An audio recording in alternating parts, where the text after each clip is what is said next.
This is the loudness level Phone-Sones interactive calculator, which converts between different measurements of sound loudness used in acoustic engineering. Let's look at the input fields. First, we have a calculation mode drop-down menu with 6 options. SPL plus frequency to phones, phones to sones, sones to phones, SPL plus frequency to sones.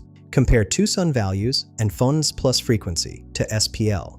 For this demonstration, I'll use SPL plus frequency to phones mode. Next, we have sound pressure level in dB SPL, frequency in Hz, loudness level in phones, loudness in sones, and second loudness in sones. For our example, I'll enter 70 into the sound pressure level field and 1000 into the frequency field.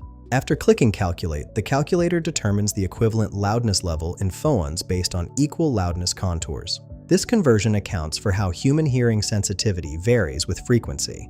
The phone value represents the perceived loudness relative to a 1000 Hz reference tone. This is essential for acoustic engineers designing spaces or equipment where human perception of loudness matters more than raw sound pressure measurements. This tool saves time compared to reading values from Fletcher-Munson curves manually. Find the link in the description below.